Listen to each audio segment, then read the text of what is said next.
ont été créés avec cette perspective de vivre éternellement. Même s'ils avaient, ils vont avoir des problèmes au paradis, selon l'islam. Et nous allons voir qu'entre l'islam et le christianisme, il y a deux choses qui sont contradictoires dès le départ. Selon les musulmans, Adam et Ève ont été créés au paradis. Adam et Ève ont été créés au paradis. Pourtant, dans la Bible, on dit qu'ils ont été créés au jardin d'Éden. La question qui dérange les musulmans dès le départ, c'est que Adam et Ève, selon votre dogme, a été créé au paradis. Mais il a fait comment pour descendre sur terre? Est-ce que Allah a-t-il créé des parachutes? Est-ce que Allah a-t-il donné des bourraks à Adam et Ève, ainsi que leurs enfants? Qu'est-ce que Allah avait fait pour que ces gens-là quittent le paradis? Parce que tous les musulmans disent qu'ils iront au paradis. Je vous rappelle que le paradis que vous essayez de chercher sur terre, votre père Adam et Ève, votre père Adam et votre mère Ève, ils étaient déjà dans ce paradis d'Allah là. Mais posez-vous la question, ces gens-là ont fait comment pour atterrir sur terre? Est-ce qu'on les a prêté prêté le bourak que Mohamed avait pris pour aller vous chercher des prières? Est-ce que Allah a créé des parachutes? Est-ce qu'il a envoyé des astronautes pour venir les déposer sur terre? On se demande, on se pose des questions. Pourtant, la Bible est claire. La Bible dit que Adam et Ève ont été créés au jardin d'Éden. Alors, le terme originel fait référence, le terme péché originel fait référence au péché d'Adam dans le jardin d'Éden. Et à cet effet sur la race humaine. C'est-à-dire les conséquences de ce que Adam et Ève ont fait au jardin d'Éden, c'est ça qu'on va appeler le péché originel. Et tous ses descendants seront frappés par ce problème-là. L'islam nie cela. L'islam dit non, c'est pas vrai. Ok, il n'y a pas de souci. Donc, le péché originel est le péché que l'humanité a hérité d'Adam. Dieu, par définition, est saint. Donc, cette doctrine du péché originel prouve que Dieu n'a pas créé l'humanité avec une tendance inhérente au péché, mais que notre nature est devenue pécheresse à cause du péché que nous avons hérité de nos premiers parents. La Bible est claire. Sinon, mes chers frères et sœurs, à l'heure actuelle où je vous parle, on devait être au jardin d'Éden, auprès de notre Seigneur, en train de manger et boire. Mais il y a quelque chose qui va se passer là-bas, et c'est cette chose-là qui va faire en sorte qu'on se retrouve ici, dans les problèmes. Et cette chose-là, ce sont nos anciens, c'est-à-dire ce sont nos aïeux qui ont fait ça. Ça, c'est ce que l'islam rejette. Alors pour moi, donc, nier le péché originel, c'est nier la sainteté la sainteté de Dieu. Aucune autre religion n'a jamais expliqué aussi clairement l'entrée du péché dans le monde que le christianisme. Et il n'y en a pas autre que le christianisme. Alors le terme péché originel est synonyme du péché adamique. C'est la cause de l'imperfection héréditaire de l'humanité qui a conduit au péché et à la mort. Le péché adamique a entraîné la mort adamique, c'est-à-dire la mort que nous avons héritée d'Adam. C'est-à-dire, qu'est-ce que veut dire la Bible exactement? Lorsque je prends par exemple Romains 5, verset 12, il va nous dire, c'est pourquoi, de même que par un seul homme, le péché est entré dans le monde, le seul homme là, est-ce que c'était vous et moi? Non, c'était Adam et Ève. Et par le péché, la mort. Et que la mort s'est répandue sur tous les hommes parce qu'ils ont tous, ils ont tous péché. Alors, ce que nous allons faire, c'est que nous allons entrer dans le Coran pour essayer de vous démontrer que l'islam n'enseigne pas réellement aux musulmans ce que c'est que le péché originel, et pourtant ça se trouve dans leur texte. Je vais commencer. Attendez, je vais prendre mon téléphone.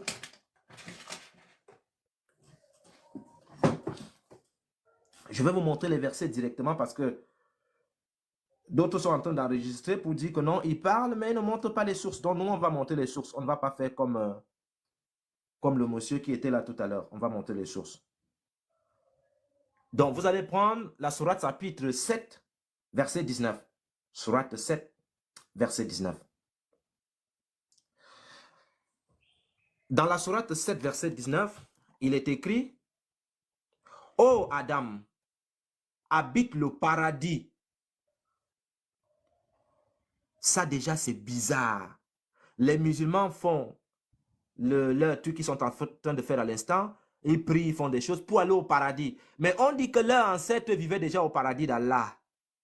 Mais votre ancêtre, là, il a fait comment pour atterrir sur terre?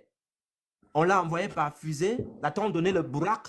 Qu'est-ce qu'on a donné à ce monsieur-là, Adam et Ève, pour qu'ils atterrissent sur terre? Posez-vous cette question-là, je pense que ça va rafraîchir votre mémoire. Alors, ô Adam, habite le paradis, toi et ton épouse, et mangez-en, vous deux, à votre guise, par l'arbre que voici. Et je vois souvent les prédicateurs musulmans rient, oui, dans le christianisme, on dit que Adam a mangé la pomme, et pourtant dans l'islam, c'est pas ça. On va lire les tafsirs là tout à l'heure. Vous allez voir. Je ne savais pas que dans l'islam, il y avait même le serpent là-bas. Alors, mangez donc, vous seriez du nombre des injustes. Au Coran, Adam et Ève furent créés dans un jardin céleste, c'est-à-dire au paradis là-bas. Et ils furent avertis de ne pas manger ni s'approcher de l'arbre interdit. Ça, c'est le premier verset. Maintenant, cependant, dans la même sourate, cependant, dans le verset 20 à 22 qu'on va lire ici, 20 à 22, là. Puis le diable, afin de rendre visible ce qui leur était caché, leur nudité leur chuchota, disant, votre Seigneur ne vous a-t-il interdit cet arbre que pour vous empêcher de devenir des anges ou d'être immortels? Verset 21. Et il leur jura, vraiment, je suis pour vous deux un bon conseiller. Verset 22. Alors, il les fit tomber par tromperie. On s'en rend compte que dans l'islam, on a un Dieu qui permet que Satan entre dans son paradis. Parce qu'au verset 19, on dit qu'ils sont au paradis. Qui est entré au paradis d'Allah est parti semer la zizanie là-bas. Verset 22. Alors, il les fit tomber par tromperie. Puis, lorsqu'ils eurent goûté de l'arbre, leur nudité leur devint visible. Et ils commençaient tous deux à y attacher des feuilles du paradis. Donc, Adam et Ève sont donc en train de prendre les feuilles du paradis pour attacher. Et pourtant, les musulmans nous disent que au paradis d'Allah, il y a 72 vierges qui les attendent là-bas. Je pense que si ils étaient vraiment dans ce paradis-là, je pense que Adam du Coran, allait déjà commencer à travailler avec les 70 vierges qui étaient déjà là-bas. Mais on s'en rend compte qu'ici, ils commencent donc à attacher les feuilles du paradis. Ils sont au paradis, hein, Adam et Ève. Et le diable va les tenter au paradis d'Allah. Et leur Seigneur les appela. Ne vous ai-je pas interdit cet arbre? Et ne vous ai-je pas dit que le diable était pour vous un ennemi déclaré? Mais le bon Dieu, si toi-même tu as laissé le diable entrer dans ton paradis, tu viens reprocher tes simples créatures que tu as créées toi-même. Tu sais qu'ils sont faibles. Comment se fait-il que le diable entre dans ton paradis et tu n'es pas au courant, Monsieur Allah, subhanahu wa ta'ala? Alors, après qu'Adam et Ève aient désobéi en mangeant de l'arbre interdit, ils ont demandé pardon. Le verset 23, ils vont demander pardon ici. Ils sont au paradis, hein? Tous deux dirent, ô notre Seigneur, nous avons fait du tort à nous-mêmes. Et si tu ne nous pardonnes pas et ne nous fais pas miséricorde, nous, écoutez bien ce qu'ils vont dire, nous serons très certainement du nombre des perdants. La conséquence d'être du nombre des perdants, c'est déjà la faute qu'ils ont commise. Mais si jamais Allah ne les pardonne pas, Ils seront donc du nombre des perdants. Parce qu'ils ont péché dans le paradis d'Allah ici en commettant une faute. Ils vont donc demander pardon à Allah ici. Ils demandent pardon à Allah. La question qui est posée à tout l'auditoire, est-ce que Allah les a pardonnés? Parce qu'ils ont commis une faute étant au paradis. Si Allah les pardonne, ils restent au paradis. Si Allah ne les pardonne pas, Allah sera donc obligé de les chasser du paradis. Et c'est ce qui va se passer. Parce qu'ils ont demandé pardon à Allah. Est-ce qu'Allah va les pardonner? La réponse se trouve au verset suivant. Ailleurs. Donc ici, il dit tous deux, oh notre Seigneur, nous avons fait du tort à nous-mêmes, et si tu ne nous pardonnes pas, nous serons du nombre des perdants. Maintenant, ce que vous devez comprendre, c'est quoi? C'est que le Coran en lui-même, lorsque vous le lisez, la sourate 2 peut être la sourate 87, la sourate numéro 1 peut être la sourate je ne sais quoi, c'est en désordre. Donc, il faut piocher, chercher pour mieux comprendre les choses. Est-ce qu'il va les pardonner? Et pour comprendre ça, vous partez à la sourate 20. Sourate 20, versets 122 et 123 que je vais lire. 122, 123, voilà, 122 ici. Là. Allah leur a-t-il pardonné? Sourate 20, verset 122. Son Seigneur l'a ensuite élu, agréé son repenti et l'a guidé. Donc, on nous dit ici que Allah a pardonné à Adam et Ève. Pour ceux qui pensent que j'ai coupé le verset, vous pouvez remonter, aller lire plus haut. Et vous allez voir que ce que je dis, c'est Adam et Ève. Verset 123. Allah qui les a pardonnés, hein? Verset 123, Allah dit, il dit, descendez d'ici, Adam et Ève. C'est-à-dire, il venait de les pardonner. Il venait de leur dire, je vous pardonne. J'ai agréé votre repenti. Ici. Son Seigneur l'a ensuite élu, agrée son repenti et l'a guidé. C'est-à-dire, Allah a pardonné à Adam et Ève. Est-ce qu'il va le pardonner? Non, il ne le pardonne jamais. Parce qu'au verset 23, il va dire, il dit, foutez le camp d'ici. Descendez d'ici, Adam et Ève. Vous serez, écoutez la malédiction, vous serez tous avec vos descendants. Ça, c'est la malédiction que Allah prononce à Adam et Ève parce qu'ils ont péché dans son paradis. Il dit, là, sourate 20, verset 123, il dit, descendez d'ici, Adam et Ève. Vous, ça veut dire Adam et Ève, serez tous avec vos descendants, c'est-à-dire vos enfants, tous les musulmans, ennemis les uns les autres. Voilà la malédiction. Allah dit à Adam et Ève, à cause du péché qu'ils ont fait, que vous serez ennemis les uns les autres. Alors, qu'est-ce qu'il résulte à cette malédiction? C'est parce que Adam et Ève ont commis quelque chose dans le paradis d'Allah. Allah va donc les chasser. Il dit ceci, ennemis les uns les autres. Puis, si jamais un guide vous vient de ma part, quiconque suit mon guide ne se garera ni ne sera malheureux. Il va les chasser du paradis, il va les envoyer sur terre, il va dire, je vais souvent vous envoyer des guides. Celui qui suit ce guide-là ne sera pas perdu. Ok, il n'y a pas de souci. Donc nous voyons donc ici que l'erreur d'Adam et Ève dans cette sourate 20, verset 23, selon les musulmans, dans leur propre texte, a conduit les musulmans à se haïr les uns les autres. C'est une malédiction que Allah a prononcée contre eux. Donc l'erreur de leur père est en train de les suivre. La malédiction que Allah a prononcée sur Adam et Ève est en train de suivre aussi la descendance. Là, vous avez compris ce qu'on appelle le péché adamique. Je continue. Alors, les versets coraniques que je vais lire témoignent que même si Allah a pardonné à Adam et Ève, ils ont quand même été expulsés du jardin d'Éden. Je dis même jardin d'Éden, de leur paradis. Parce que le jardin d'Éden est toujours dans ma tête, comme je suis chrétien. Donc, du paradis d'Allah, on va les expulser. Ceci est également confirmé, ce que j'étais en train de lire ici, est également confirmé à la sourate 2. Sourate 2, verset 37. Sourate 2, verset 37 nous dit, là, Sourate 2, verset 37 nous dit,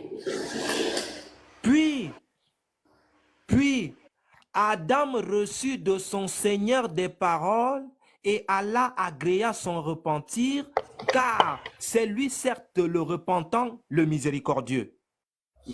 Et donc, il va l'accorder le pardon. Le 38, même conséquence. Nous dîmes, c'est-à-dire Allah, foutez le camp d'ici. C'est-à-dire quelqu'un te pardonne mais il te chasse. Nous dîmes, descendez d'ici, vous tous. Toutes les fois que je vous enverrai un guide, ceux qui le suivront n'auront rien à craindre et ne seront point affligés. Ce qui fait en sorte que les musulmans se retrouvent sur terre aujourd'hui, c'est à cause de la bêtise que Adam, de leur Coran et Ève ont fait.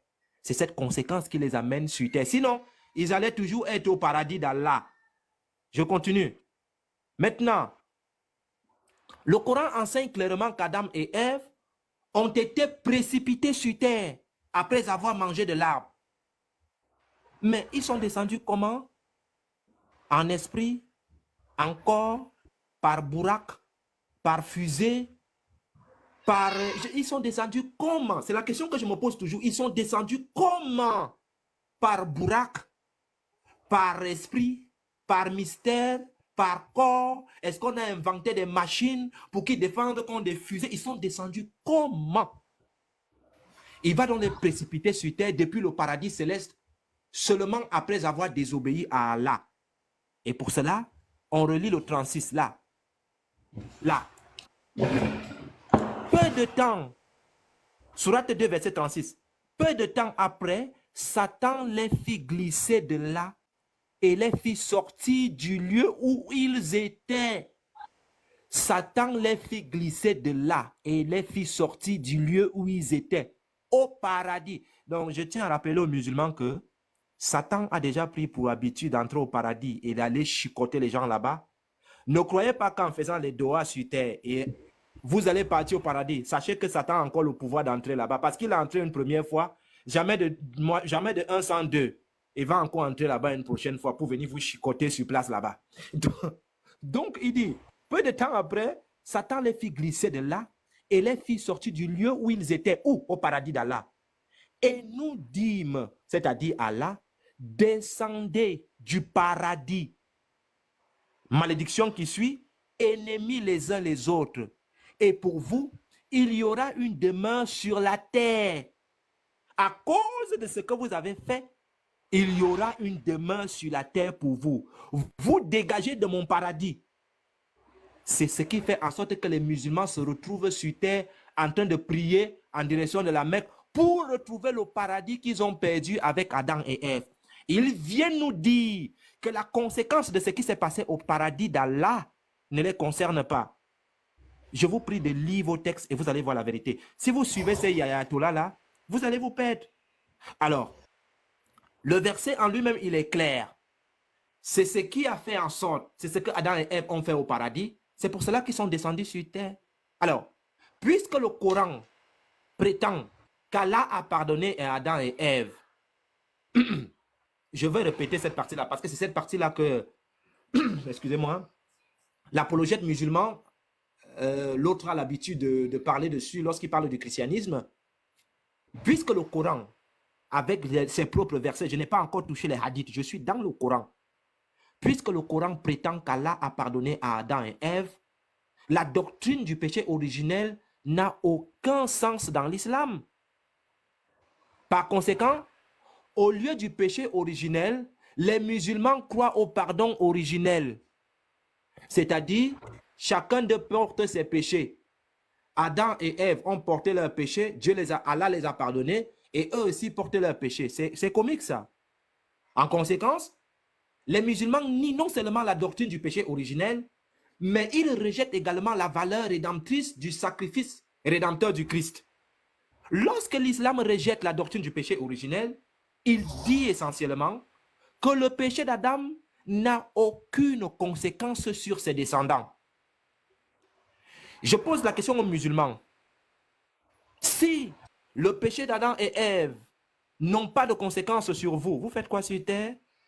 Vous faites quoi sur terre? Vous faites quoi sur terre? Pourquoi vous n'êtes pas au paradis d'Allah? Vous n'êtes pas au paradis d'Allah, pourquoi? Qu'est-ce que vous faites sur terre? Vous faites quoi sur terre? Pourquoi vous priez? Pourquoi vous faites toutes ces choses-là? Normalement, on doit vous retrouver au paradis d'Allah. Mais c'est ce que Adam et Ève ont fait. Et c'est pour cela que vous devez venir en Christ. Parce qu'en Christ, le Christ explique tout ça là. Dans le christianisme explique clairement la mission du Christ. Et c'est ce que le Christ est venu combler. C'est dans votre Coran, mais les imams ne vous enseignent pas ça. Ils vous enseignent Jean 17:3. Or, la vie éternelle, c'est qu'ils te connaissent, toi, c'est le vrai Dieu, celui que tu as envoyé, Jésus-Christ. Posez-leur la question à tous vos ayatollahs. Pourquoi, si le péché originel d'Adam et Ève ne nous touche pas, pourquoi nous nous retrouvons sur terre? Pourquoi nous ne sommes pas au paradis? C'est parce que Adam a fait une faute que cela, parce que Allah va maudire, va apporter la malédiction, que ce soit à Adam et Ève et à toute sa descendance.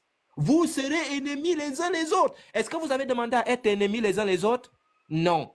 Vous n'avez jamais demandé à être ennemis les uns les autres. Mais le Coran dit que Allah, par rapport à ce que Adam et Ève ont fait, vous serez ennemis les uns les autres. Ça résulte que Adam et Ève ont péché au paradis.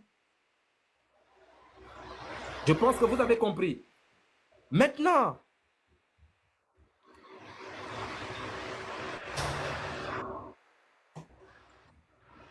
vous serez surpris de découvrir la quantité d'absurdités et de contradictions qui entourent le Coran, c'est-à-dire les sources islamiques. Je vais répéter cette partie-là. Vous serez choqués aujourd'hui la quantité d'absurdités en ce qui concerne le péché originel et de contradictions entourant cette question dans le Coran. Je vais traiter cette question systématiquement en vous démontrant que ceux qui prêchent l'islam, ce sont des faussaires. Alors, les erreurs de l'islam, alors que la Bible, je vous ai déjà brossé ça, alors que la Bible enseigne clairement que Dieu a créé Adam et Ève dans le jardin d'Éden, le Coran contredit cet enseignement clair en affirmant que Adam et Ève ont été créés au paradis céleste. Au paradis céleste, ils ont fait comment pour descendre? Pour arriver sur terre, ils ont fait comment? Le paradis céleste là, ils ont fait comment pour descendre? Les musulmans, votre père Adam là, et votre maman Ève, les gens ont fait comment pour atterrir sur terre? Ils ont pris la porte des étoiles, ils ont pris Al-Burak. Est-ce qu'ils ont pris les parachutes? Ils ont pris qui? Alors, la question que je vous pose, lequel de ces deux récits est vrai? La réponse, nous n'avons pas besoin de chercher de midi à 14h, puisque le Coran va se contredire lui-même. En racontant, écoutez bien, en racontant la création d'Adam, le Coran révèle l'endroit exact où Allah entend le créer. Je vais donner la sourate. Sourate 2, verset 30. Sourate 2, verset 30. Regarde, là. Sourate 2, verset 30. Lorsque ton Seigneur confia aux anges, je vais établir sur la terre un vicaire, califat. Ils dirent, vas-tu y désigner un qui mettra le désordre et répandra le sang? Écoutez bien. Même les anges sont plus intelligents qu'Allah, ici dans ce verset. Lorsque ton Seigneur confia aux anges, je vais établir sur la terre un vicaire, califat. Il dit, les anges vont donc lui demander, vas-tu désigner un qui mettra le désordre et répandra du sang? Quand nous sommes là à te sanctifier, à te glorifier, attendez, y a-t-il le sang qui est répandu sur terre, oui ou non? Oui. Il dit, deux points, en vérité, je sais ce que vous ne savez pas. Ok, il n'y a pas de problème.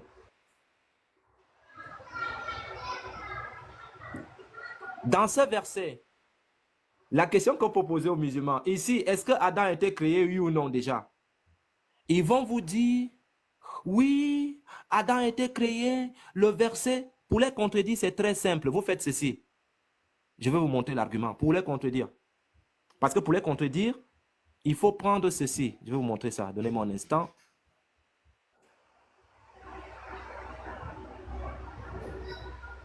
Voilà.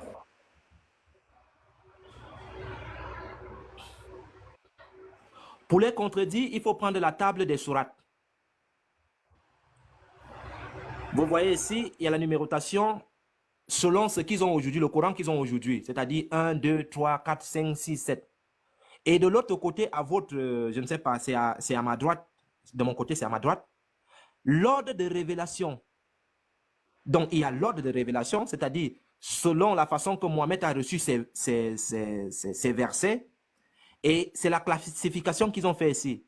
Ils ont mis cette classification pour bien embrouiller les musulmans, les pauvres. Parce que dans cette classification, si tu ne connais pas l'ordre de révélation, on t'en fume très vite. Et selon la sourate 2, regardez. Je vais reprendre la sourate 2. Ils vont vous prendre la sourate 2 pour vous dire, oui, c'est Baba qui m'avait sorti cet argument pourri là. J'ai rigolé, j'ai dit, mais vraiment, c'est pitoyable. Ils vont vous dire, oui, dans la sourate 32, Allah subhanahu wa ta'ala dit, je vais créer un vicaire sur terre, c'est l'homme, Allah avait tout prévu. Non, mais sauf que mon coco, la sourate numéro 1 n'est pas la sourate numéro 1 du Coran. C'est la 5e révélation de votre prophète. La sourate numéro 2 de votre Coran n'est pas la sourate numéro 2, c'est la 87e révélation de votre prophète. La sourate numéro 3 n'est pas la sourate numéro 3, c'est la sourate 89 selon l'ordre de révélation. Et lorsque vous prenez dans la sourate numéro 2, lorsqu'il vous donne la sourate numéro 2, vous partez dans l'ordre de révélation et vous voyez c'est 87. Mais lorsque vous prenez la sourate 19, attendez, je vais vous prendre la sourate. La sourate là où il va les chasser du paradis. Donnez-moi un instant.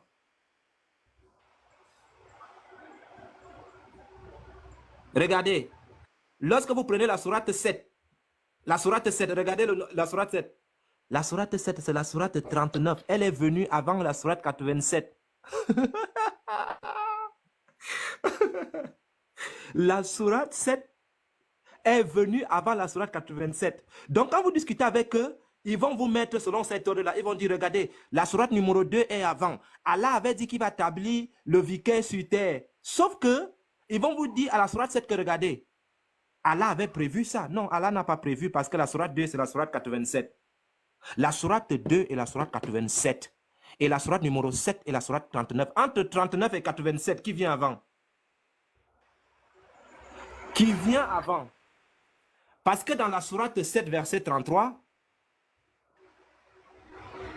je vais lire la sourate 7. Selon l'ordre de révélation, la sourate 7, verset 23. Sourate 7. La sourate 7 est venue avant. Sourate 7, verset 23. La sourate dit ceci. Verset 23. Elle est venue avant, hein? Avant. Notez qu'elle est venue avant. Tous deux dirent, ô notre Seigneur, nous avons fait du tort à nous-mêmes. Et si tu ne nous pardonnes pas, et ne nous fais pas miséricorde, nous serons très certainement du nombre des perdants. Donc ici, selon l'ordre de révélation, sourate 7, selon l'ordre de révélation, c'est la sourate 39. Descendez d'ici, Allah va les chasser. À la sourate 39, selon l'ordre de révélation, Allah va les chasser. Et ils vont vous sortir la sourate 7. Ils vont vous sortir la sourate 2, qui est la sourate 87, selon l'ordre de révélation. Ils vont sortir la sourate 2 pour vous dire, sourate 2.30. Ils vont vous sortir cette sourate 2.30.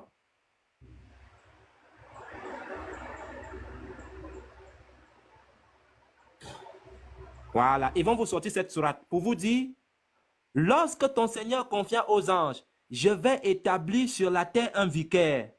Sourate 2, ils vont te dire, la sourate 2, Allah avait déjà dit qu'il va établir le vicaire sur terre.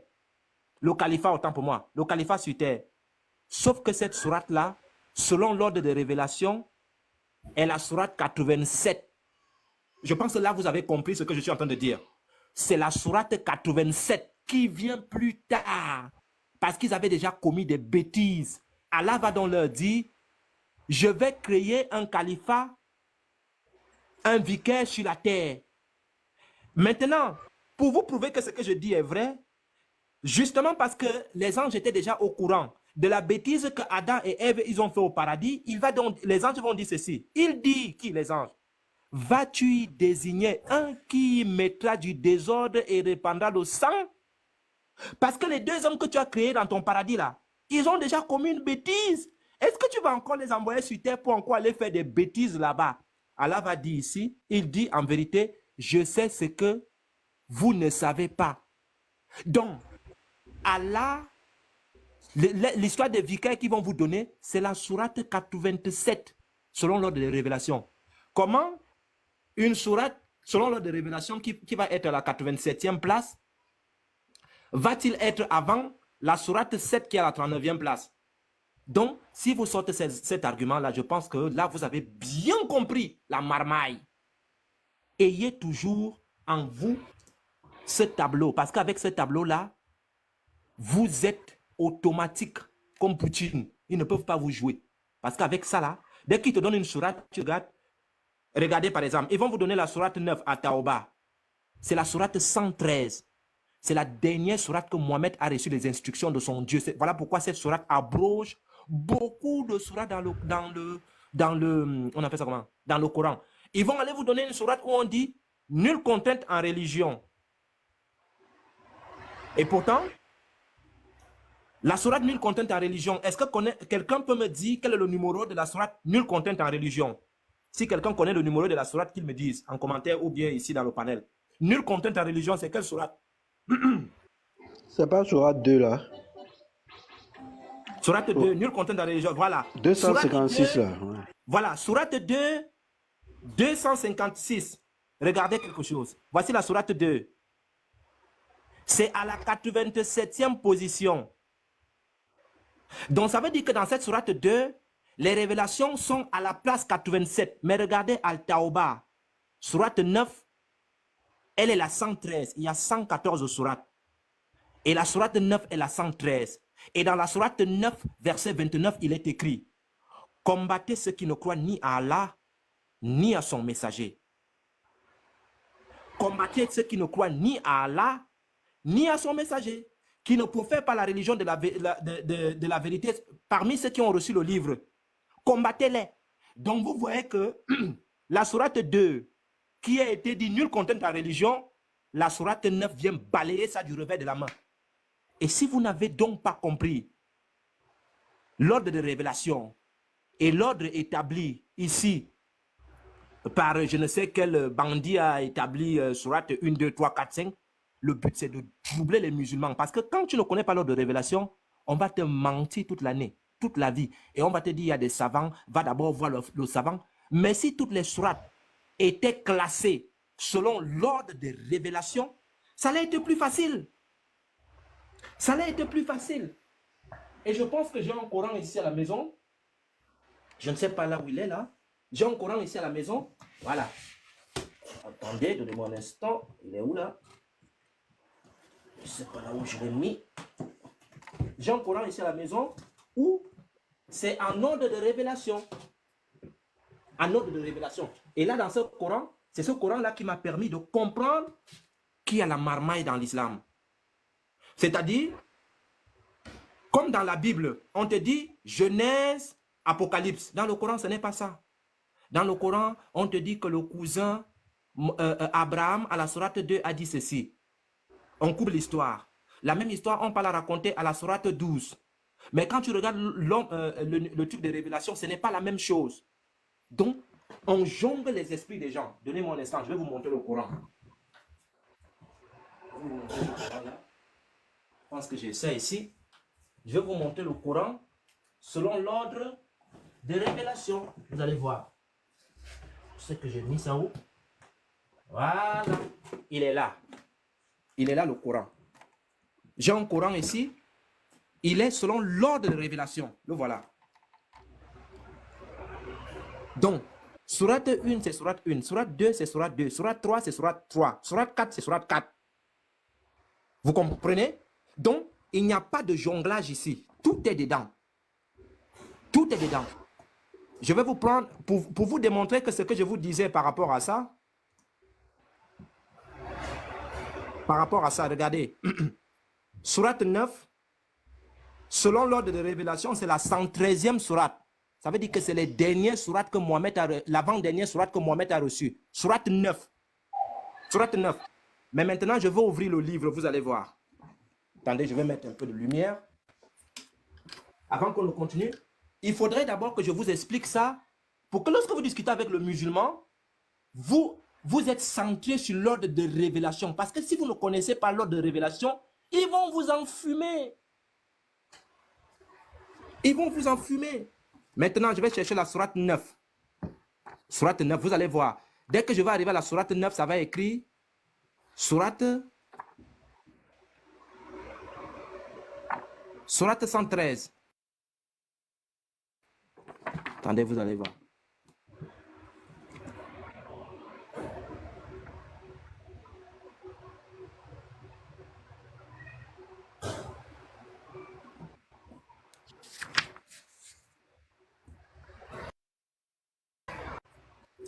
Sourate 113, chapitre 9, sourate 92,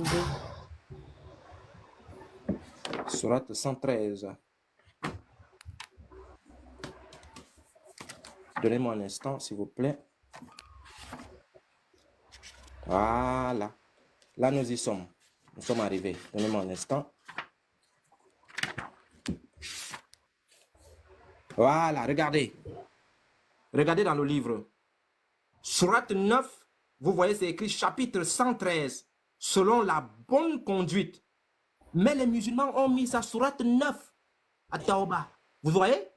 Chapitre 113, mais c'est la sourate 9. Selon l'ordre de révélation, ce n'est pas la sourate 9. Ça ne doit pas se situer à la sourate 9. Ça doit se situer à la sourate 113. Parce que si c'est bien écrit en ordre de révélation, le lecteur du Coran va comprendre que, donc, la dernière révélation que Mohamed a eue, son Allah l'a demandé de combattre tout le monde. Ah d'accord, je comprends maintenant. Voilà pourquoi, dans cette sourate-là, il y a 129 versets. Et au verset, tout là, on dit, combattez ceux qui ne croient ni à Allah, ni à son messager. Attendez, je vais vous montrer. Sourate 9, verset 29. Voilà. Vous voyez? C'est écrit ici. Sourate 9, verset 29. Combattez ceux qui ne croient ni à Allah, ni au jour dernier, qui ne professent pas. Et ici, vous voyez, dans ce truc-là, il y a des petits trucs, il y a des petits 1, 2, 3. Ça me renvoie en bas de la page ici. Et ça me renvoie directement dans les évangiles. Vous voyez? Ça me renvoie dans un roi, ça me renvoie dans beaucoup de sources du christianisme. Vous voyez? Ça me renvoie dans Matthieu, dans ceci. Parce que le verset est pour les chrétiens. Est-ce que vous avez compris? Donc, quand tu as ça là, tu tires à bout portant, comme Poutine. Voilà. Donc, on revient à notre sujet. Je pense que vous avez compris. Lorsqu'il vous donne un texte, cherchez à connaître l'ordre de révélation. Parce que si vous ne maîtrisez pas l'ordre de révélation, ils vont vous enfumer, vont mentir, et puis ils vont crier Allah Waba, Atarbi. Il ment. Mais il dit Atarbi. Il ment. Comme celui-là qui était là tout à l'heure, Ahmed. Il sait qu'il ment, hein. Il sait qu'il ne peut pas répondre à la question, mais il dit il est KO, Atarbi. Les frères, il faut bien garder sa mémoire. Lorsque vous discutez avec un musulman, vous devez toujours avoir l'ordre de révélation. Quand il te dit sourate, je vais vous prendre un exemple, regardez.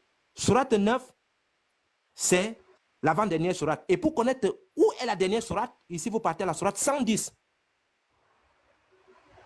Regardez. Sourate 110, 114 sourate. La sourate 110 est la 114e sourate.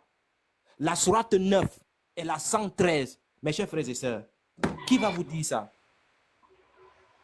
Je pose d'abord la question aux chrétiens. Qui va vous expliquer cette histoire-là?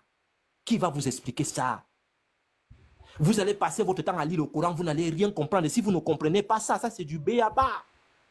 Parce qu'une fois que vous avez compris ça, vous allez donc maintenant lire le Coran selon l'ordre de révélation, selon ce livre-là. Et c'est là que vous allez comprendre que le Coran est dangereux. Parce que il n'y aura pas d'embrouille. On ne va pas vous embrouiller. Donc, et dans le Coran, il n'y a que deux. Il n'y a que deux, on appelle ça comment? Il n'y a que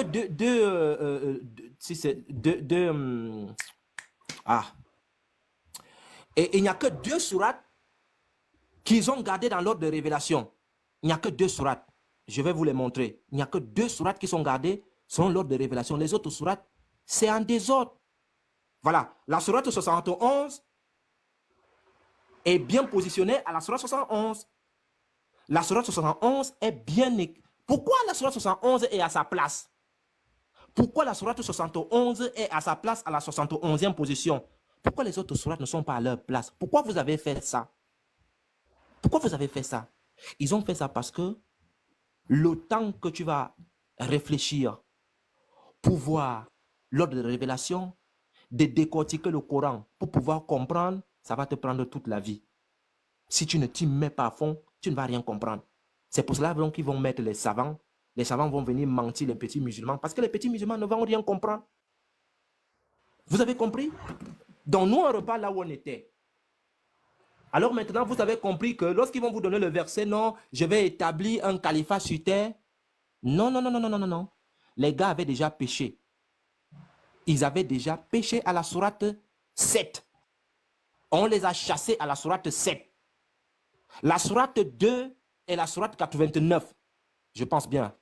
Sourate 2 et la sourate 87. Voilà. Sourate 2, 87e position. Donc, il ne faudrait pas tomber dans ce petit piège-là. Parce qu'ils peuvent vous sortir l'argument de la sourate 7. Mais lorsque vous avez ce tableau, vous allez dire non, mon coco, c'est à la 39e position. Et la sourate 2 est la 87e position. Entre 87 et 39, qui vient avant et qui vient après? Chaos. Chaos. Donc, je disais donc tantôt que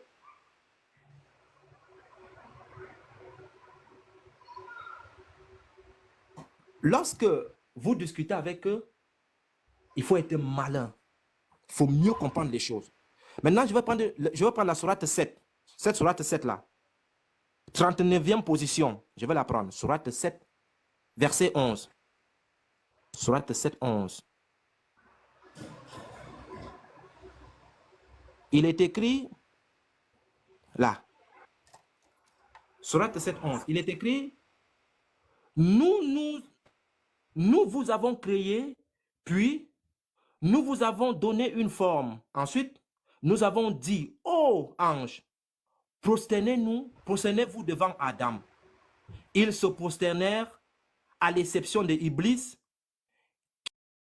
qui ne fut point de ceux qui se prosternèrent. Le verset suivant, au 12, le 12 va nous dire: Allah dit, qu'est-ce qui t'empêche de te prosterner quand je te l'ai commandé? Il répondit, Iblis, je suis meilleur que lui, tu m'as créé de feu alors que tu l'as créé d'argile. Ok. À la suite de la désobéissance, écoutez bien, à la suite de la désobéissance dans la sourate 7 ici, Allah a banni Satan du paradis. À la suite de ce verset-ci. Parce que quand il les a créés, écoutez-moi attentivement s'il vous plaît. Quand il les a créés,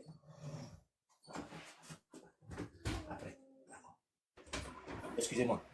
Quand il les a créés, ici, dans la sourate 7, qui est la 39e position, quand il les a créés, il a demandé à Iblis, aux anges de se prosterner. Donc il est créé, il demande aux anges de se prosterner. La personne qui ne va pas se prosterner, c'est Iblis. Iblis ne va pas se prosterner. Maintenant, Allah dit, qu'est-ce qui t'empêche de te prosterner. C'est-à-dire, il venait de créer Adam et Ève. Il demande donc à tout le monde de se prosterner. Iblis ne se prosterne pas. Verset 12. Allah dit, qu'est-ce qui t'empêche de te prosterner? Quand je te l'ai commandé, il répondit, je suis meilleur que lui. Celui que tu venais de créer là, je suis meilleur que lui. Tu m'as créé de feu alors que tu l'as créé d'argile. Je suis plus que lui, je ne me prosterne pas. Bien, écoutez bien. À la suite donc de la désobéissance, Allah a banni Iblis du paradis. Écoutez-moi attentivement. Allah va chasser Iblis du paradis. Verset 13. Allah dit, descends d'ici. Full camp. Full camp. Il venait de créer, regardez-moi les trucs comme ça. Il venait de créer Adam. Il demande à Iblis de se prosterner. Iblis ne se prosterne pas. Il le chasse au verset 13. Allah dit, descends d'ici. Tu n'as pas à t'enfler d'orgueil ici. Sors. Te voici parmi les réprimés. Donc ici, notez bien, hein, Iblis a été chassé du paradis. On venait de le chasser. Il est parti puisqu'on a créé Adam et Ève. On a demandé de se prosterner, il a refusé. Donc on le chasse ici au verset 13. Mais regardez-moi la dinguerie. Regardez-moi la dinguerie. Après avoir expulsé Satan, Allah a ordonné à Adam et Ève de demeurer au paradis. Lorsqu'il a donc expulsé Iblis, il va donc dire à Adam que maintenant mes enfants, restez ici sur place. Regardez. Verset 18. Verset 18. Vous descendez juste en bas. Verset 18. Là. Après avoir expulsé, Allah ordonne à Adam et Ève de rester au paradis. Sors de là, dit Allah, banni et rejeté. Quiconque te suit parmi eux, de vous tous, j'emplirai l'enfer. Donc ici, Satan est chassé, hein? Mais on continue le truc. Il venait de regardez, il venait de chasser le diable au paradis ici. Il venait de le chasser dans son paradis. Verset 18. Sors de là, dit Allah, banni et rejeté, quiconque te suit parmi eux, de vous tous, j'emplirai l'enfer. Regardez ici. Verset 19. Qu'est-ce que Allah va faire? Allah va maintenant parler à Adam. Parce qu'il a créé Adam. Il a demandé aux anges de se prosterner. Iblis a refusé de se prosterner. Il va donc chasser Iblis. Donc, une fois que Iblis chassé, il va donc s'adresser à sa créature, qui est Adam. Oh Adam, habite le paradis. Il venait de chasser Iblis. Il venait de chasser Iblis au verset 18. Il dit donc à Adam, oh Adam, habite le paradis, toi et ton épouse, et mangez-en, vous deux, à votre guise, et n'approchez pas l'arbre que voici, sinon vous seriez du nombre des injustes. Sourate 7, verset 19. La question que je vous pose, comment se fait-il que lorsque Allah a créé Adam et Ève, il a demandé aux anges de se prosterner. Les anges se sont prosternés sauf Iblis. Il a chassé Iblis. Il a dit à Adam et Ève que restez au paradis, vous allez manger et vivre ici en paix. La question c'est si, mes chers frères et sœurs, comment Iblis a fait pour entrer encore au paradis? Qui lui a donné les clés? Qui lui a donné le code du paradis d'Allah? Qui lui a donné l'autorisation d'entrer encore, aller tenter Adam et Ève? De quel droit est-il entré? Allah est-il son père? Allah c'est son cousin? Est-ce qu'il travaille avec Allah? Comment est-ce qu'il a fait pour encore entrer au paradis là-bas, pour aller tenter Adam et Ève? Pourtant on l'avait déjà chassé. Voilà le problème. Voilà le problème. Il a fait comment pour encore entrer au paradis? Parce que quand on l'a créé, on a demandé qu'il se prosterne, il a refusé, on l'a chassé. On va donc dire, vous deux là, restez ici et mangez. Mais comment le monsieur s'est arrangé pour encore entrer au paradis? Comment il a fait? Il est entré par quelle porte? Qui lui a ouvert les portes là? Est-ce qu'il a son cousin qui travaille au paradis? Est-ce qu'il a son ami là-bas? Il a fait comment? Voilà la question. Alors, vous allez m'excuser, je vais prendre le tafsir. Les musulmans disent souvent, oui, le serpent est entré au paradis. Vraiment, le serpent est parti tenter Adam et Ève. Mes musulmans, ne bougez pas. Je prends quelque chose, je vais lire devant vous. Nous ne sommes pas les doués d'intelligence. On va lire vos textes. Vous êtes les doués. Donc nous, on lit seulement. On lit. Le texte des doués d'intelligence. On va lire ça tout de suite. Donnez-moi un instant. Je prends le texte. On va lire ça tout de suite. Sourate 7.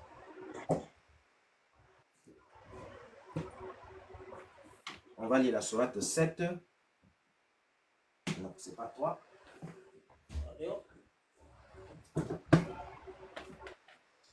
Sourate 7. Non, c'est pas toi. Le dernier. Hop là. Voilà. Là, nous y sommes. Sourate 7. Verset. Sourate 7, verset 19. On va lire le tafsir. Et comme ils aiment dire, oh, les chrétiens partent chercher les trucs à YouTube. C'est votre livre ici. C'est votre livre ici. Tafsir, commentaire du Coran, le laurier de l'exégèse coranique, Tabari, Bin Kathir, Qurtubi, Al-Badawi, Al-Razi. Vous n'avez pas vu Paul écrit dedans. Il n'y a pas Paul, il n'y a pas Jacques, il n'y a pas Christophe ici. C'est vous. Vous avez écrit ce document. Nous, on va juste lire. Voilà, sourate 7. On va lire la sourate 7. Parce que comme vous aimez marmailler, nous, on va juste lire la sourate 7. Sourate 7. Il n'y a pas Paul ici. Il n'y a pas Christophe. Non. Sourate 7, verset... C'est quel verset là? Verset 19. Voilà. Sourate 7, 19. On va lire ce que les exégètes ont dit. 19. Ça, c'est le numéro 19. Parce que vous là... Voilà. Nous y sommes. Nous y sommes. Nous y sommes. Voilà. Je vais chercher un bon petit stylo qui va me permettre de bien montrer. Parce que vous là...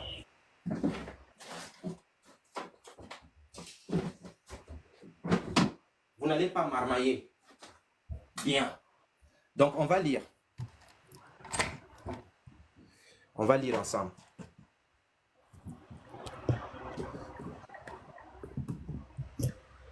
La sourate 7, verset 19, que je vais lire devant vous. Ô Adam, habite le paradis, toi et ton épouse, et mangez-en vous deux, à votre guise, et n'approchez pas l'arbre que voici, sinon vous seriez du nombre des injustes. Les musulmans nous disent souvent, oui, les chrétiens disent que le serpent a tenté. Les musulmans de TikTok, hein, les 2.0 là, on va lire ce que vos savants disent. Parce que vous là, on ne compte plus sur vous. Vous êtes des menteurs. Nous, on va lire les savants. Parce que les savants, les doués, les vrais doués, c'est eux. Donc, nous, on va lire ce qu'ils racontent. Excusez-moi. Je vais bien plier le livre là pour qu'on puisse bien lire. Voilà. Donc, on va commencer ici. Là. Sourate 7. Sourate 7. Pour que quelqu'un ne dise pas qu'il ment. Sourate 7. Sourate 7. Excusez-moi. Voilà. On va maintenant lire. Ô Adam, habite avec ton épouse au paradis, mangez-y où que vous soyez, mais n'approchez pas de cet arbre. Vous serez alors du nombre des injustes. Ça, c'est mon verset ici. Sourate 7, verset 19. Explication du verset. Voici l'explication du verset. Hein? Ô Adam, habite avec ton épouse, Hawa, au paradis. Mais les musulmans, votre ancêtre Hawa était déjà au paradis. Le diable est parti lui gifler là-bas pour lui faire descendre sur terre. Mes chers frères, venez en Christ. Le diable ne peut pas entrer au paradis de Dieu. Interdiction formelle. Comment il s'est arrangé pour entrer là-bas dans le paradis d'Allah? S'il a entré une fois, il entrera une deuxième fois. Je vous assure, hein? Adam, habite avec ton épouse, Hawa, au paradis, dont Iblis a été chassé. Écoutez bien. Dont Iblis a été chassé, il va habiter dans un paradis où Iblis a été chassé. Mais il a fait comment pour encore entrer là-bas? Ça, c'est les doués d'intelligence qui ont écrit. Hein? Sur ce sujet, voir commentaire du Coran 2, verset 30 et suivant. On va aller là-bas. Parce que je vous disais que la sourate 2, c'est la 87, quelque chose comme ça. 87 ou 89. Mais la sourate 7, c'est la 39 ou 37, quelque chose comme ça. Alors, mangez-y autant que vous voudriez ou que vous soyez ce que vous voudriez, mais n'approchez pas de cet arbre. Et c'est là où ça va devenir intéressant. Soyez attentifs. On dit qu'il s'agit de l'épi. Quel épi? L'épi de maïs. On dit qu'il s'agit du cep. Lequel cep? Le Christ. Et on dit, c'est-à-dire chez les musulmans, c'est que on dit. Ils disent que nous ne sommes pas des doués d'intelligence, mais eux-mêmes, les savants, disent, je dis, tel dit, il dit. On ne sait même pas qui on va prendre. Et on dit qu'il s'agit du figuier. Est-ce qu'il s'agit du figuier? S'agit-il du cep? Est-ce qu'il s'agit de l'épi? C'est le maïs? On dit, le cousin a dit à mon cousin que tonton a dit que la tantine avait dit ceci. Ils disent que c'est l'épi, ils disent que c'est le cep, ils disent que c'est le figuier. Il se peut. Les savants, ça c'est les savants des musulmans. Il se peut. Ils vont te dire, tu ne comprends pas arabe, tu ne peux pas comprendre le Coran. Ça c'est les savants qui ont écrit ça. Il se peut que cet arbre soit un de ceux-là. Donc, un de ceux-là, c'est-à-dire le cep, l'épi ou le figuier. Mais ceci est une science qui ne profite pas. Quand ça les dépasse, ils disent que la science-là ne profite pas à celui qui la possède et qui ne nuit pas à celui qui l'ignore. C'est Al-Tabari qui donne les mains là-bas. Sourate 2, verset 35. Ne mangez pas de son fruit, car si vous le faisiez, vous seriez alors du nombre des injustes, de ceux qui ont désobéi à Allah. Écoutez bien, c'est maintenant que ça va chauffer. Satan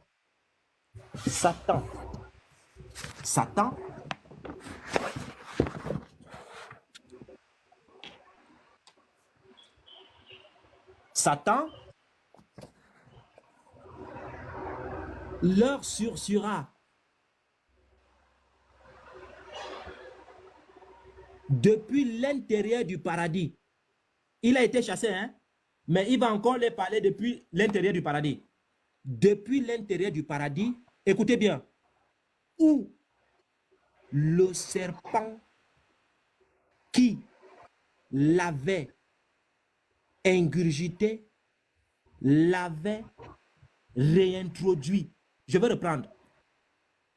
Satan susurra depuis l'intérieur du paradis où, vous dites souvent qu'il n'y a pas le serpent dans l'islam, non? Le serpent. Quel serpent? Quel serpent? Où le serpent qui l'avait ingurgité l'avait introduit.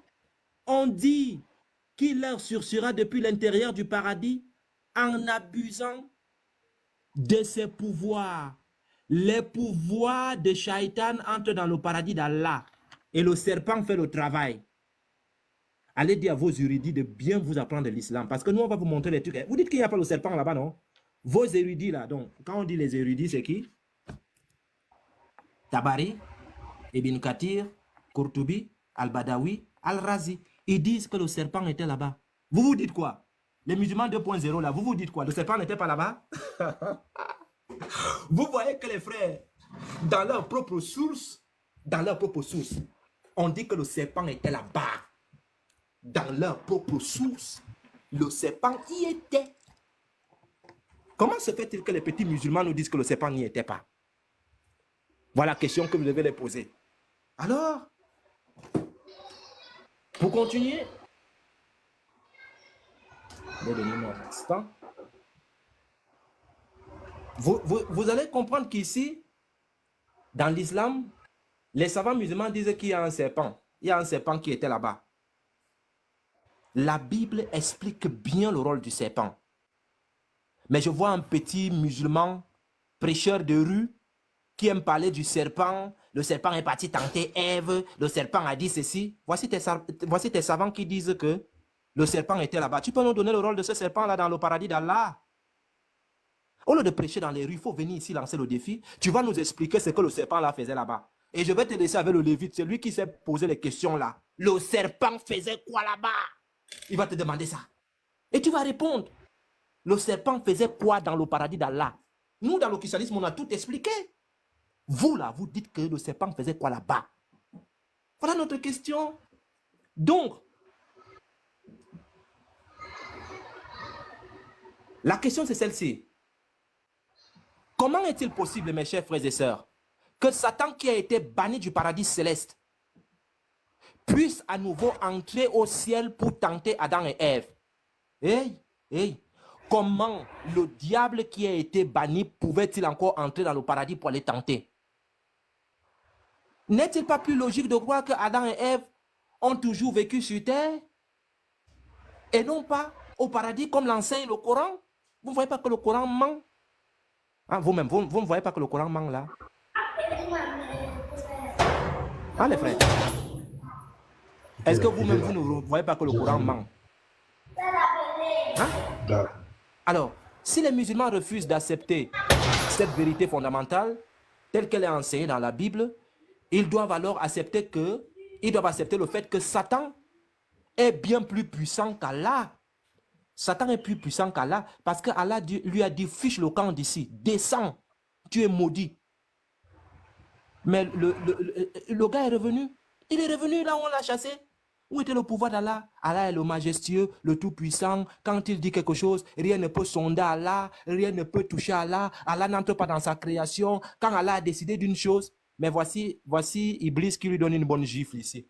Iblis va récupérer les gens dans son paradis et les faire sortir. Avec son pouvoir. Il a fait comment? Où était le pouvoir d'Allah? Où était son pouvoir?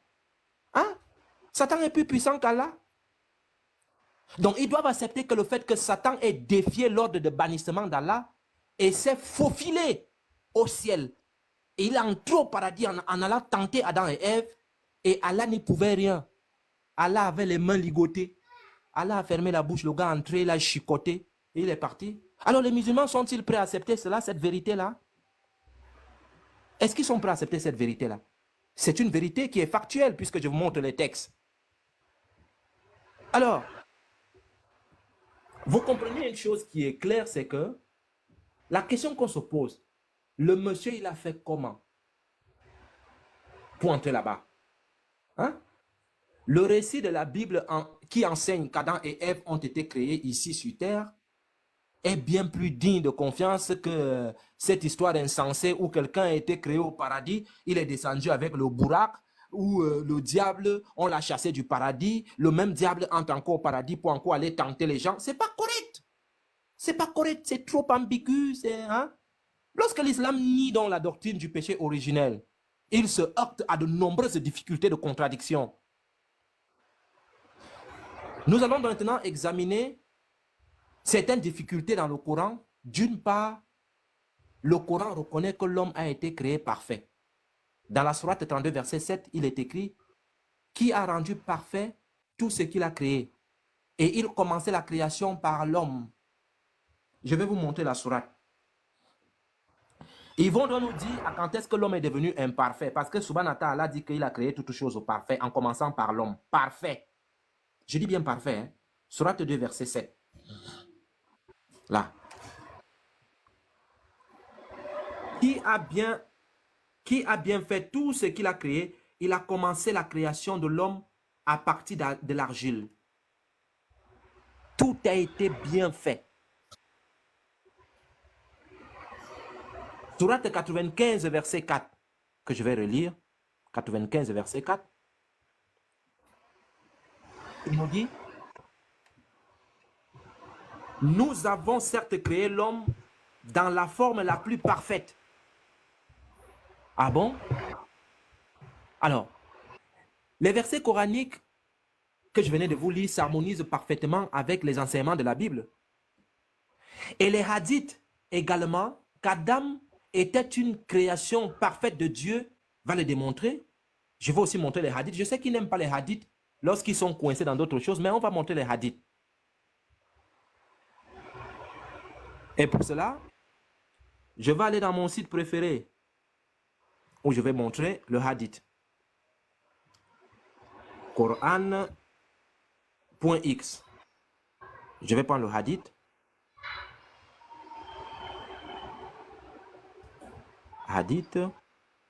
Je vais bien zoomer pour qu'ils ne disent pas qu'il a menti. Parce que eux là, quand ils sont coincés, c'est qu'il a menti. Saïd Muslim, voici tonton Muslim ici. Muslim. Voilà. Le livre 40. Livre 40. Le hadith, c'est le 6809.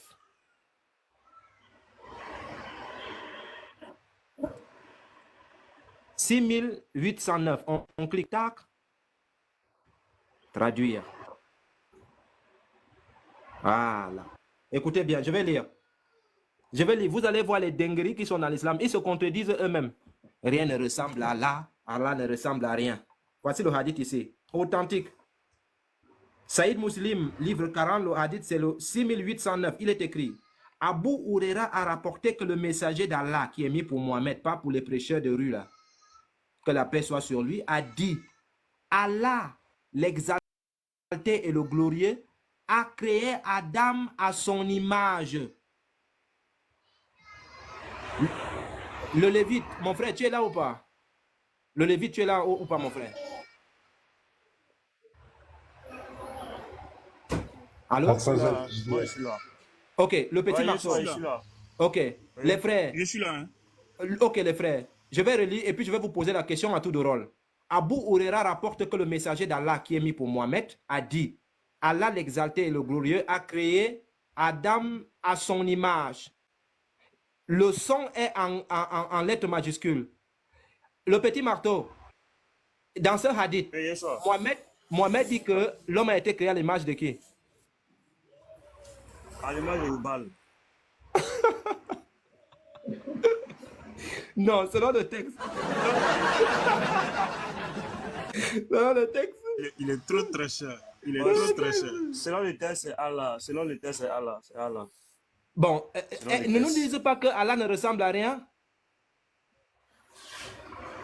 Ouais. C'est la chanson. Maintenant, là, celui qui ressemble à Allah, là, il est comment? Adam, là. Il a fait comment pour le... Bon, les Lévites.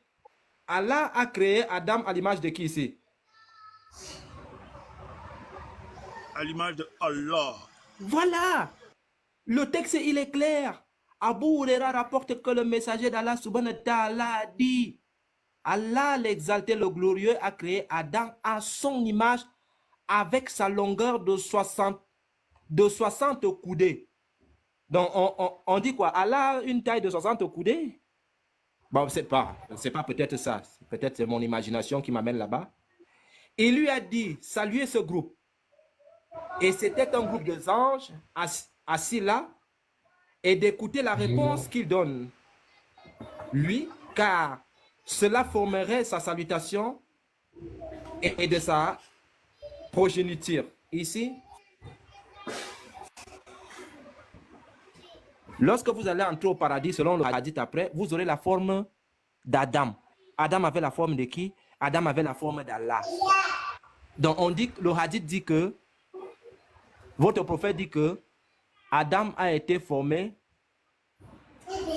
à l'image de son créateur qui est Allah. Alors, la question qu'on se pose,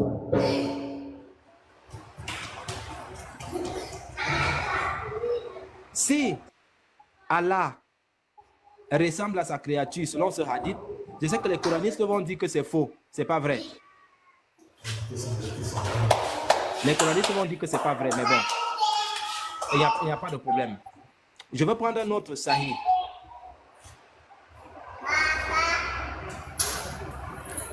Je vais prendre un autre hadith. Saïd Muslim. Saïd Muslim, livre 1. Le hadith, c'est le 380. 380. Je finis bientôt. 380, il est tout en bas. 380. Voilà, il est là. 380, il est là. 380. Tac. Bien. On va lire. Il est rapporté d'après Abu Huraira et Abu Haïfa que le messager d'Allah a dit: Allah, le béni et l'exalté, rassemblera les gens, les croyants resteraient debout jusqu'à ce que le paradis soit proche d'eux. Il venait vers Adam et lui disait: oh notre Père, ouvre-nous le paradis. Il disait: c'est qui vous a fait sortir du paradis? Écoutez bien, hein? Ce qui vous a fait sortir du paradis, c'est le péché de votre père Adam. Ce qui a fait sortir les musulmans du paradis, c'est le péché de leur père Adam. Sinon, ils allaient être au paradis. Je ne suis pas en mesure de le faire. Je ferais mieux d'aller voir mon fils Ibrahim, l'ami d'Allah. Il, le saint prophète, a dit. Ibrahim dirait: je ne suis pas en mesure de faire cela. En vérité, j'avais été l'ami d'Allah de l'au-delà. Et de l'au-delà, tu ferais mieux de t'approcher de Moïse, que la paix soit sur lui, avec qui Allah a conversé. Allah a conversé avec Moïse. Quand Allah parlait à Moïse là, il parlait avec lui dans la création ou bien dans l'éternité. Il venait voir Moïse, que la paix soit sur lui, mais il disait: je ne suis pas en mesure de faire cela. Tu ferais mieux d'aller voir Jésus. La parole d'Allah. On appelle Jésus ici que la parole d'Allah. Vraiment, les gens, c'est la parole d'Allah et son esprit. Jésus est la parole d'Allah et son esprit. Mais on n'a pas appelé Moïse comme ça, hein, ni les autres. Mais quand on arrive à Jésus, on dit: tu feras mieux d'aller voir Jésus, la parole d'Allah et son esprit. Jésus, que la paix soit sur lui, dirait: je ne suis pas en mesure de faire cela. Alors, il viendrait vers Mohamed. Il lui serait alors permis d'ouvrir les portes du paradis. La fiabilité de la parenté serait dispersée et celle-ci se tiendra à droite et à gauche du sentier et du premier d'entre vous passera avec la rapidité de l'éclair. Donc ici, là, on va nous dire: telle personne va passer avec l'éclair, telle personne va passer avec la vitesse, telle personne va passer avec ceci. Donc on voit ici que celui qu'on appelle la parole d'Allah et qu'on appelle le souffle d'Allah, il est incapable même de faire quelque chose. Celui qui fait tout, c'est plutôt l'autre. Je vais les donner un dernier Saïd Bukhari et puis je vais conclure. Saïd Bukhari, je vais bien zoomer. Saïd Bukhari, il est là. Saïd Bukhari, tome 6. Tome 6. Livre 60.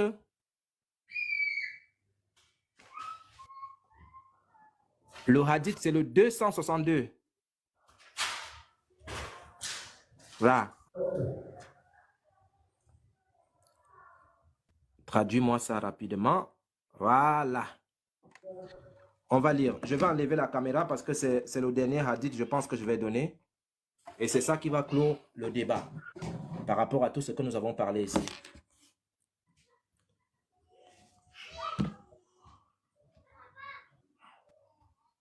Voilà.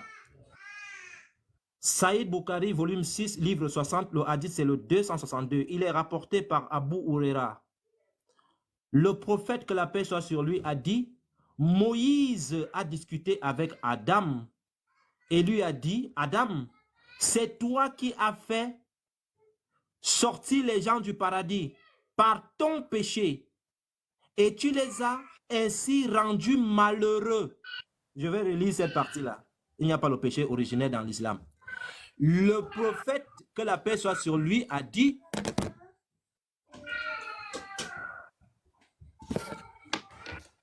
le prophète, que la paix soit sur lui, a dit: Moïse a discuté avec Adam et lui a dit: Adam, c'est toi qui as fait sortir les gens du paradis par ton péché et tu les as ainsi rendus malheureux. Donc si vous êtes malheureux, c'est à cause du péché là. Adam répondit: oh Moïse, vous êtes celui qu'Allah a choisi pour son message et pour son discours direct.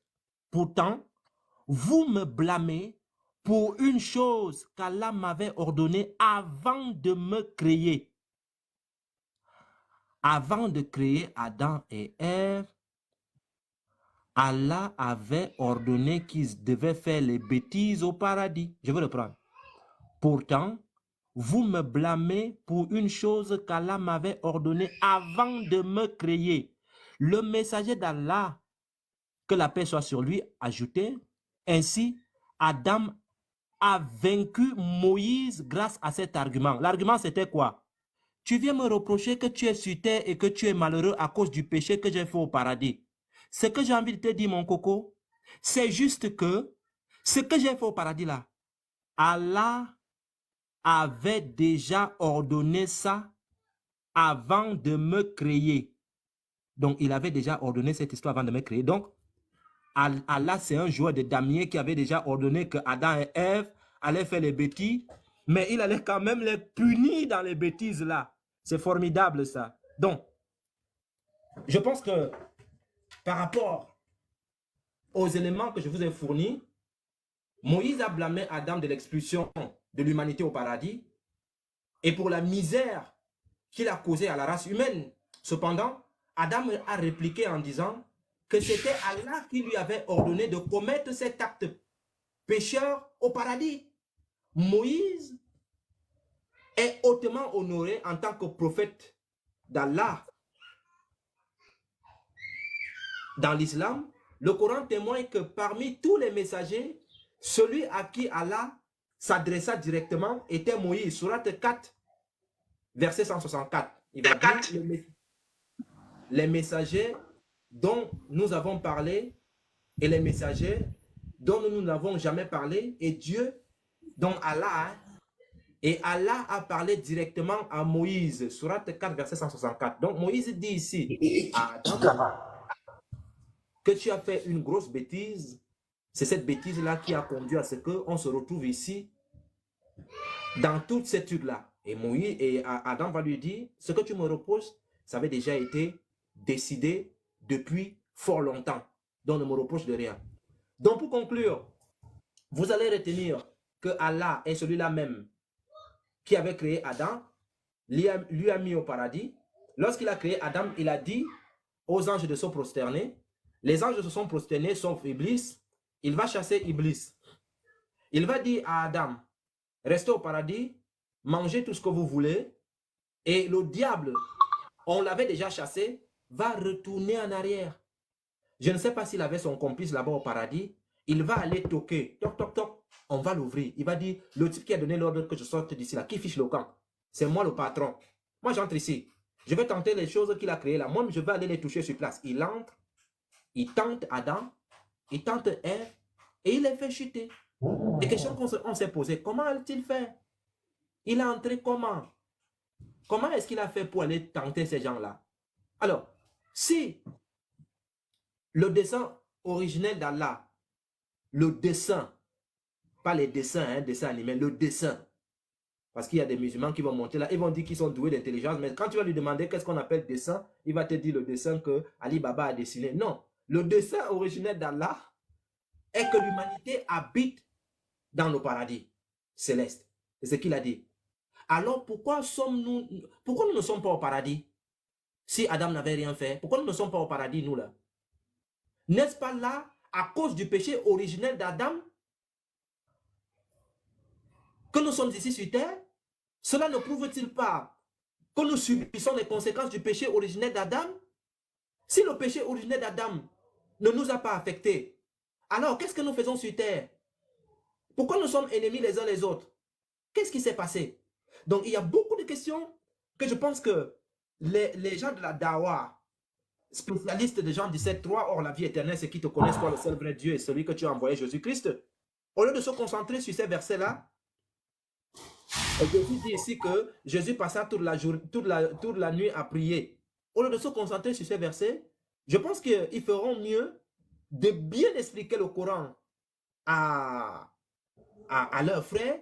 Cela permettrait à ces frères-là d'avoir la connaissance dans leurs écrits, parce que je pense qu'ils prennent tout le temps à plier la nappe le vendredi et aller à la mosquée, mais ils ne prennent pas le temps de lire.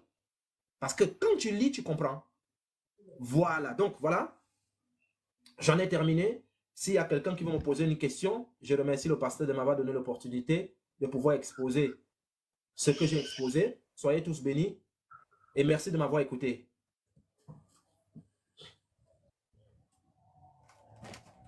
C'est propre. C'est propre. Si le pasteur pouvait acclamer avant qu'on ne puisse parler. Est-ce que le pasteur est là? Pasteur, il a l'impression que le pasteur a bougé. Hein.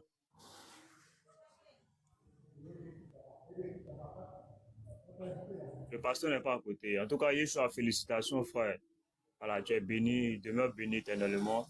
Voilà, nous on suit vos traces. Nous on est derrière. Voilà, on essaie de faire comme vous. Voilà, pour vraiment permettre aux gens de vraiment prendre conscience, voilà, sur la religion. Sur, comme tu l'as dit, qui se concentrent sur le Coran. Voilà, qu'ils expliquent ce qu'ils n'expliquent pas, ce qu'ils n'expliquent pas aux frères, voilà, et aux sœurs.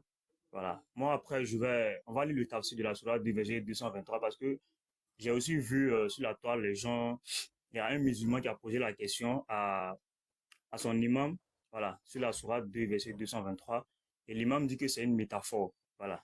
L'imam a dit à la sœur là que non, c'est une métaphore. Allah n'a pas dit que la femme est un champ de labour.